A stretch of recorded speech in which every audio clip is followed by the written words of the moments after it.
6 जनवरी 2026 की तारीख से जुड़ी कुछ बड़ी खबरें सामने आई हैं जो सिर्फ सुर्खियां नहीं बल्कि आने वाले समय के लिए कुछ संकेत भी हैं। बिल्कुल।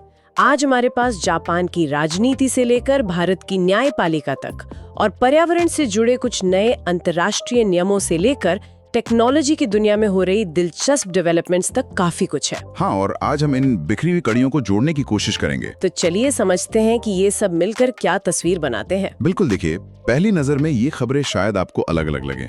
कहीं कोई नई नियुक्ति हो रही है तो कहीं कोई नई पॉलिसी लागू हो रही है। हाँ, अक्सर ऐसा ही लगता है। लेकिन आज की बातचीत में हम देखेंगे कि कैसे जापान में लिया गया एक फैसला भारत के स्टील एक्सपोर्टर्स को प्रभावित कर सकता है और कैसे लखनऊ में लगी सोलर पैनल की छतें देश की ऊर्जा सुरक्षा से जुड़ी हैं। मतलब सब कुछ आपस में जुड़ा हुआ है। सब कुछ। तो फिर शुरुआत सबसे बड़ी अंतर्राष्ट्रीय खबर से करते हैं। जापान में एक बहुत बड़ा राजनीतिक बदलाव हुआ है। उन्हें अपनी पहली महिला प्रधानमंत्री मिली है, साने तकाइची।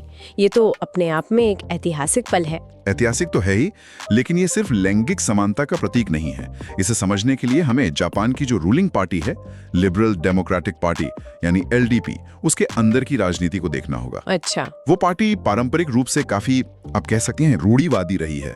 तो साने तकाइची का चुना जाना पार्टी के भीतर एक बड़े वैचारिक बदलाव का संकेत देता है। और वो अपने किस तरह की पॉलिटिक्स के लिए जानी जाती हैं? वो अपने राष्ट्रवादी और चीन को लेकर काफी मुखर विरोधी रुख के लिए जानी जाती हैं। तो इसका मतलब ये हुआ कि ये सिर्फ जापान का कोई अंदरूनी मामला नहीं है, इसका असर अंतर्राष्ट्रीय संबंधों पर भी पड़ेगा। खासकर भारत के लिहाज से इसके क्या मायने हैं? बिल्कुल, तकाइची का नेतृत्व भारत जापान संबंधों को और मजबूत कर सकता है, खास तौर पर क्वाड के संदर्भ में, जो चीन के बढ़ते प्रभाव को संतुलित करने के लिए बना है। एग्जैक्टली। उनका जो चीन विरोधी रुख है वो क्वाड को और आक्रामक बना सकता है। तो ये सिर्फ एक नियुक्ति नहीं है, ये इंडो पैसिफिक क्षेत्र की पूरी जियोपॉलिटिक्स पर असर डालने वाला एक कदम है। नेतृत्वों में बदलाव की बात चल ही रही है, तो भारत में भी न्यायपालिका के स्तर पर कुछ अहम नियुक्तियां हुई हैं। हमारे सॉस में एक सवाल था कि उच्च न्यायालय के न्यायाधीशों की नियुक्ति किस अनुच्छेद के तहत होती है, तो इसका जवाब है अनुच्छेद 217। हाँ, अनुच्छेद 217। लेकिन ये प्रक्रिया सिर्फ एक अनुच्छेद तक सीमित तो नहीं होगी? नहीं, बिल्कुल नहीं। ये प्रक्रिया काफी जटिल है और ये भारतीय लोकतंत्र की न्यायपालिका की स्वतंत्रता की नींव है। अनुच्छेद 217 ये कहता है कि राष्ट्रपति भारत के मुख्य न्यायाधीश यानी सीजेआई और राज्य के राज्यपाल से परामर्श के बाद नियुक्ति करेंगे। ये परामर्श शब्द बड़ा महत्वपूर्ण लगता है यहाँ। बहुत। इसी परामर्श शब्द का मतलब क्या हो, इस पर दशकों तक बहस चली है और इसी बहस से कोलेजियम सिस्टम का जन्म हुआ। हाँ, कोलेजियम सिस्टम, ये शब्द हम अक्सर सुनते हैं, लेकिन कई लोगों के लिए ये अब भी एक पहेली जैसा है। आसान भाषा में ये है क्या? सीधे शब्दों में कहें तो कोलेजियम सुप्रीम कोर्ट और हाई कोर्ट के सबसे वरिष्ठ जजों का एक समूह। अच्छा। और यही समूह खुद ही दूसरे जजों की नियुक्तियों और तबादले के लिए सरकार को नाम सुझाता है। तो इसे बनाया क्यों गया था? इसे न्यायपालिका को कार्यपालिका, मतलब सरकार के दबाव से बचाने के लिए बनाया गया था। लेकिन इस पर अक्सर पारदर्शिता की कमी और जज ही जज को चुन रहे हैं जैसे आरोप भी लगते रहे। अच्छा। हाल ही में जो केरल, पटना और मेघालय हाईकोर्ट में मुख्य न्यायाधीशों की नियुक्तियां हुई हैं, जैसे पटना में जस्टिस संगम कुमार साहू, केरल में जस्टिस सोमेन सेन और मेघालय में जस्टिस रेवती प्रशांत मोहिते डेरे, ये सभी इसी कोलेजियम के सिफारिशों पर हुई हैं। यानी ये सिस्टम काम तो कर रहा है, लेकिन इस पर बहस अभी भी जारी है।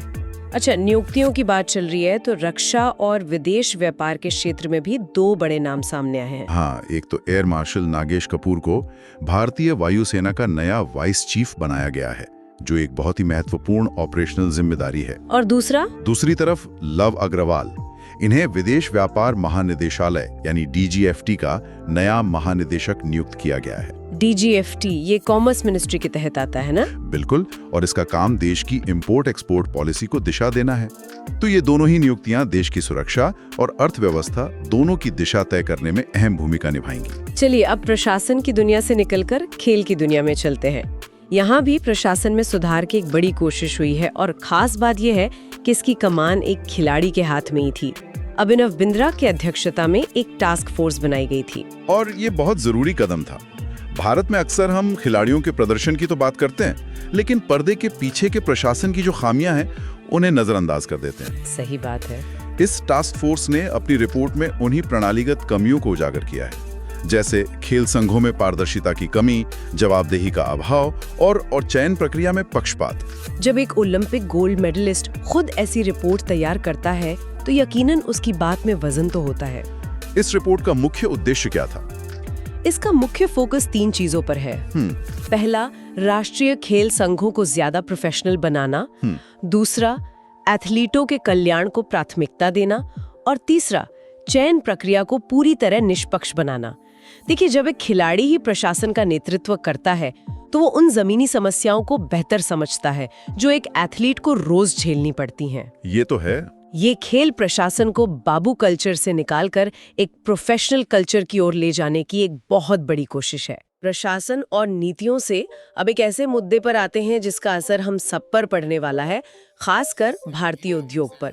यूरोपीय संघ ने 1 जनवरी 2026 से कार्बन टैक्स यानी CBAM पूरी तरह से लागू कर दिया है।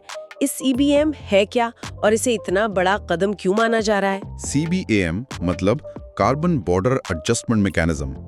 ये पर्यावरण और अंतर्राष्ट्रीय व्यापार को जोड़ने वाला एक क्रांतिकारी लेकिन विवादास्पद कदम है। आसान शब्दों में इसका मतलब क्या हुआ? आसान शब्दों में, अगर कोई देश जैसे भारत यूरोप को स्टील या सीमेंट जैसी चीजें निर्यात करता है, मतलब जिनमें कार्बन उत्सर्जन ज्यादा होता है, बिल्कुल, तो यूरोपियन संघ उस पर एक कार्बन टैक्स लगाएगा। लेकिन क्यों? इसका मकसद क्या है? इसका जो घोषित मकसद है वो है कार्बन लीकेज को रोकना। कार्बन लीकेज, ये क्या होता है? मान लीजिए यूरोप में पर्यावरण के नियम बहुत सख्त हैं, तो वहाँ स्टील बनाना महंगा है। अब कंपनियां इससे बचने के लिए क्या कर सकती हैं? वो भारत या चीन जैसे देशों में फैक्ट्री लगा सकती हैं जहां नियम शायद उतने सख्त ना हो। अच्छा, तो इससे वैश्विक कार्बन उत्सर्जन तो कम नहीं हुआ? बस उसकी जगह बदल गई। CBAM यही सुनिश्चित करेगा कि चाहे उत्पाद यूरोप में बने या बाहर से आए, उस पर कार्बन की लागत एक जैसी ही लगे। सुनने में तो ये ठीक लगता है, लेकिन आपने इसे विवादास्पद क्यों कहा? क्योंकि आलोचक इसे ग्रीन प्रोटेक्शनिज्म कह रहे हैं, मतलब हरित संरक्षणवाद, कि ये पर्यावरण की आड़ में अपने उद्योगों को बचाने का एक तरीका है। एग्जैक्टली। उनका मानना है कि इससे भारत जैसे विकासशील देशों के उत्पाद यूरोपीय बाजार में महंगे हो जाएंगे और उनकी कंपेटिटिवनेस कम हो जाएगी। भारतीय निर्यातकों के लिए ये एक बहुत बड़ी चुनौती बनने वाला है। ये तो वाकई एक बड़ी चुनौती है। ऊर्जा और पर्यावरण की बात हो ही रही है तो भारत में भी इस दिशा में कुछ लक्ष्य तय किए गए हैं। पेट्रोल में इथेनॉल ब्लेंडिंग को लेकर काफी चर्चा है। हाँ, राष्ट्रीय जैव ईंधन नीति 2.0 के तहत 2025-26 तक पेट्रोल में 20% इथेनॉल मिलाने का लक्ष्य रखा गया है और ये भारत की ऊर्जा सुरक्षा के लिए एक गेम चेंजर हो सकता है। कैसे? इसका पहला और सीधा फायदा तो ये है कि हमें कच्चे तेल का आयात कम करना पड़ेगा, जिससे हमारा काफी विदेशी मुद्रा भंडार बचेगा। और इसका दूसरा पहलू किसानों से भी जुड़ता है ना? बिल्कुल, यही इसका सबसे मजबूत सामाजिक आर्थिक पहलू है। इथेनॉल मुख्य रूप से गन्ने और मक्के जैसी फसलों से बनता है। तो जब इथेनॉल की मांग बढ़ेगी तो इन फसलों के किसानों को बेहतर दाम मिलेंगे और ग्रामीण अर्थव्यवस्था को मजबूती मिलेगी।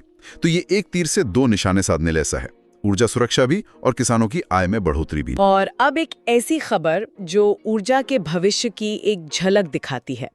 भारत का पहला megawatt scale hydrokinetic power project Punjab में शुरू हुआ है। जी, ये पारंपरिक हाइड्रो पावर से कैसे अलग है? देखिए, ये तकनीक पारंपरिक जल विद्युत परियोजनाओं से पूरी तरह अलग है और पर्यावरण के लिए कहीं ज्यादा बेहतर है। वो कैसे? पारंपरिक हाइड्रो पावर में आपको नदी का प्रवाह रोककर एक बहुत बड़ा बांध बनाना पड़ता है। इससे हजारों लोग विस्थापित होते हैं, इकोसिस्टम तबाह हो जाता है। हाइड्रोकाइनेटिक तकनीक में ऐसा कुछ नहीं है। तो फिर ये काम कैसे करती है? इसमें नदी या नहर के प्राकृतिक बहाव में ही पानी के नीचे टरबाइन लगा दिए जाते हैं। जैसे पवन चक्की हवा में घूमती है? बिल्कुल वैसे ही। हाँ। पानी बहता रहता है, टरबाइन घूमते हैं और बिजली बनती है। पंजाब में इसे नंगल हाइडल नहर में लगाया गया है। ये भारत जैसे देश के लिए बहुत बड़ी संभावना है, जहाँ नदियों के साथ साथ नहरों का एक विशाल नेटवर्क है। ये तो कमाल की बात है, बिना किसी बड़े पर्यावरणीय नुकसान के बिजली। जी, चलिए अब कुछ राष्ट्रीय स्तर की खबरों और पहलों पर नजर डालते हैं। लखनऊ शहर हाल ही में 2 वजहों से चर्चा में रहा है। एक तो वहाँ राष्ट्र प्रेरणा स्थल का उद्घाटन हुआ है। हाँ, इसका उद्घाटन पूर्व प्रधानमंत्री अटल बिहारी वाजपेयी जी की 101वीं जयंती पर 25 दिसंबर 2025 को किया गया। इसे एक राष्ट्रीय स्मारक और प्रेरणा परिसर के तौर पर बनाया गया है। लेकिन सिर्फ यही नहीं, लखनऊ हाल ही में एक और वजह से सुर्खियों में था। यूनेस्को ने उसे क्रिएटिव सिटी ऑफ गैस्ट्रोनॉमी का दर्जा दिया था। यानी पाककला का रचनात्मक शहर। जी। यानी एक तरफ राष्ट्रीय पहचान से जुड़ा स्मारक और दूसरी तरफ अंतर्राष्ट्रीय सांस्कृतिक पहचान। और लखनऊ से जुड़े एक और खबर है जो आज के दौर में बहुत प्रासंगिक है। रूफटॉप सोलर इंस्टॉलेशन में ये शहर पूरे उत्तर प्रदेश में नंबर 1 पर रहा है। और ये पीएम सूर्य घर योजना की सफलता को दिखाता है। ये दर्शाता है कि कैसे राष्ट्रीय नीतियां जमीनी स्तर पर शहरों की तस्वीर बदल रही हैं। सही बात है। जब हम लखनऊ की बात करते हैं तो हमें इन तीनों चीजों को जोड़कर देखना चाहिए। एक शहर जो अपनी विरासत यानी पाक कला को सहेज रहा है, अपनी राष्ट्रीय पहचान को मजबूत कर रहा है और अपने भविष्य यानी सौर ऊर्जा को सुरक्षित कर रहा है। पहचान की बात चलिए तो एक मंत्रालय ने अपनी पहचान को आधुनिक बनाने के लिए एक बहुत ही दिलचस्प तरीका अपनाया है।